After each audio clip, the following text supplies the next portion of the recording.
Boche gold and diamonds. Buy now, pay later. വിഷം അകത്തു ചെന്ന് ചികിത്സയിലിരിക്കെ മരിച്ചയാളുടെ മൃതദേഹം പോസ്റ്റ്മോർട്ടം നടത്താതെ ബന്ധുക്കൾക്ക് വിട്ടു നൽകിയ സംഭവത്തിൽ പാലക്കാട് ജില്ലാ ആശുപത്രിയിൽ ഗുരുതര വീഴ്ച. അസ്വാഭാവിക മരണത്തിൽ പോസ്റ്റ്മോർട്ടം നിർബന്ധമാക്കിയിരിക്കെയാണ് പിഴവ് സംഭവിച്ചത്. മൃതദേഹം വീട്ടിലെത്തിച്ച് കുറച്ചു സമയം കഴിഞ്ഞപ്പോൾ തന്നെ ആശുപത്രി ജീവനക്കാർ വീട്ടിലെത്തി മൃതദേഹം തിരികെ കൊണ്ടുപോയി. ഞായറാഴ്ച വൈകിട്ടായിരുന്നു നാടകീയ സംഭവങ്ങൾ. സെപ്റ്റംബർ 25-ന് വിഷം അകത്തു ചെന്ന നിലയിൽ ജില്ലാ ആശുപത്രിയിൽ പ്രവേശിപ്പിച്ച മുണ്ടൂർ സ്വദേശിയാണ് ഞായറാഴ്ച വൈകിട്ട് മരിച്ചത്. ആശുപത്രിയിലെത്തിയ ബന്ധുക്കൾ മൃതദേഹം കൊണ്ടുപോകാമെന്നറിയിച്ചതോടെ മൃതദേഹം ബന്ധുക്കൾക്ക് വിട്ടു നൽകി.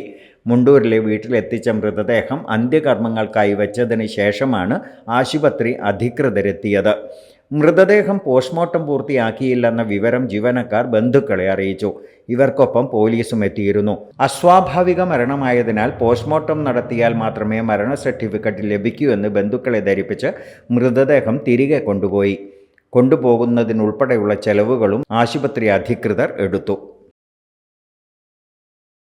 Time kids pre school, Mannannur road, Vaniyamkulam. .View news.